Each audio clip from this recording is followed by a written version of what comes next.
At exactly 3:17 a.m., I was jolted awake by the blare of an alarm, the screech of tires, and the kaleidoscope of red and blue lights ricocheting off my bedroom walls. Disoriented, I stumbled to the window and looked out, heart thundering in my chest. The scene below looked like a shot straight out of a high-stakes Hollywood raid, armed officers swarming the street, radios crackling with sharp commands. But what stunned me wasn't the tactical team. It was the absence of my Jeep. The same matte black, reinforced Jeep that I had parked in front of my property as per strict instructions from the local task force. Gone. In its place, a bright orange cone and a neon sticky note that read, "Code violation. HOA confiscated." I didn't know whether to laugh, cry, or just lie down and pretend I was still asleep. That's how I found myself trying to explain to a team of federal agents how my Jeep, an essential surveillance vehicle for an active narcotics operation, had been towed by our neighborhood HOA president. Moving into Ashwood Hollow had been my fresh start after years overseas. I wanted quiet evenings, a patch of grass for my Labrador, and a garage to rebuild old motorcycles. And at first, it was idyllic, friendly neighbors, Saturday barbecues, kids playing tag. That was before I crossed paths with the tyrant of Ashwood, Beverly Langston. Known among locals as Queen Bee, Beverly was the HOA president and the self-appointed guardian of community standards. If your porch light was too bright or your mailbox leaned half a degree left, you'd find a warning taped to your door. She had rules for everything. And my Jeep? According to her, it violated all of them. The first time Beverly laid eyes on it, she made a face like she had tasted expired yogurt. "That doesn't belong here," she snapped. "It looks like it just rolled off a Mad Max set." I tried to be diplomatic. Told her it was part of my consultancy work with law enforcement. Her response? "Cute story, G.I. Joe. Maybe next time, buy a Prius like a civilized adult." From that moment on, she was obsessed. I received letters accusing my vehicle of everything from unauthorized modifications to parking intimidation. She even claimed the Jeep was causing psychological distress to pedestrians. Little did she know, her disdain was precisely why the Jeep had been chosen by the task force. Equipped with covert surveillance tech, GPS trackers, and a remote access camera system, it was the perfect cover. A vehicle intimidating enough to blend in, but unnoticed by the criminal network operating in our so-called peaceful suburb. The task force had one condition: keep the Jeep parked on my property, rotate it slightly every few days, and don't move it without notifying them. I added a reinforced wheel lock to emphasize it wasn't abandoned. None of it mattered to Beverly. Despite my explanations, she filed 5 separate complaints. Each one escalated in severity.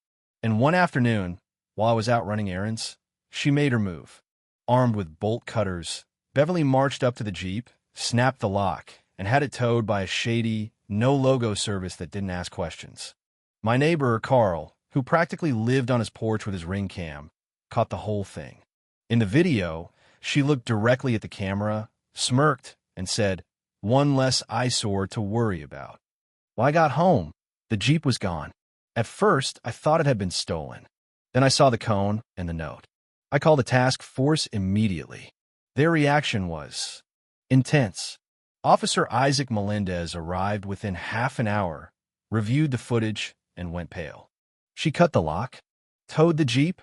He repeated, each word heavier than the last. I nodded. Said it was a code violation. He looked like he wanted to throw up. That was federal surveillance equipment. This is obstruction at minimum. An emergency retrieval order was issued. But the Jeep wasn't in any local impound lot. Beverly had taken somewhere off the books, possibly illegal. And thanks to her interference, the entire operation had to be called off. Suspect spooked. Months of groundwork lost.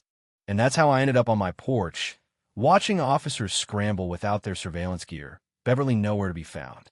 By morning, I got a text from Officer Melendez. "We found the Jeep. You're going to want to see this."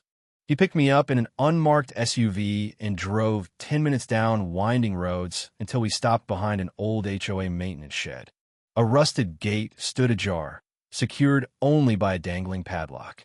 Inside, a weed-ridden lot littered with cones, tarps, and other confiscated cars.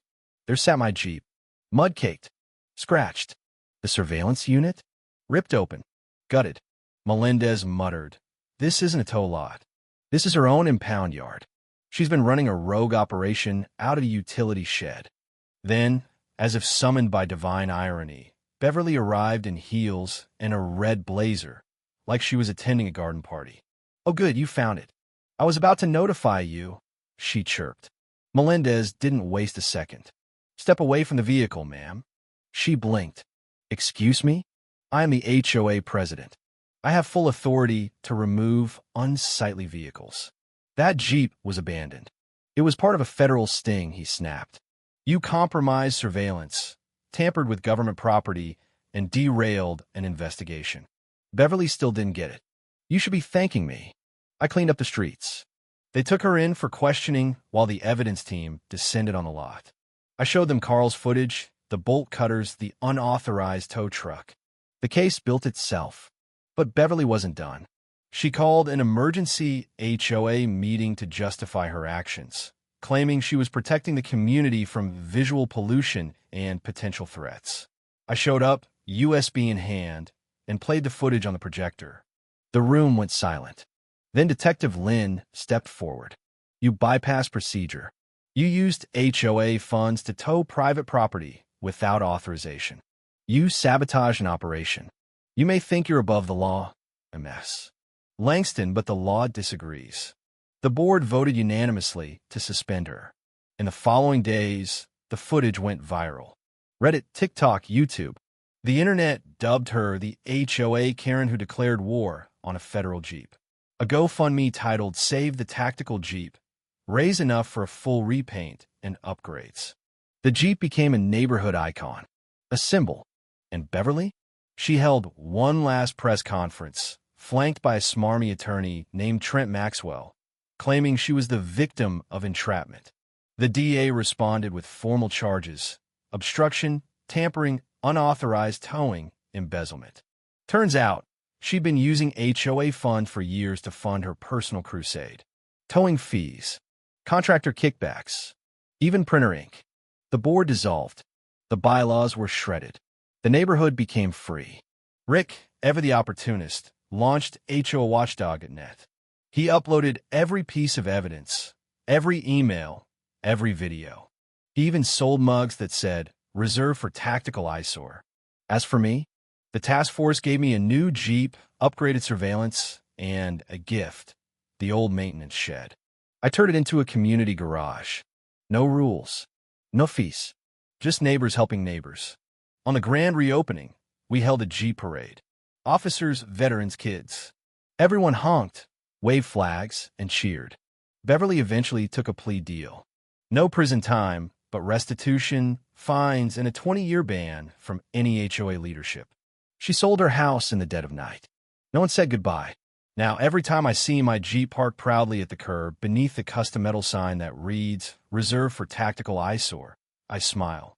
Because sometimes it only takes one bad decision to unravel an entire toxic system, and one very determined Jeep to remind a neighborhood what community really means.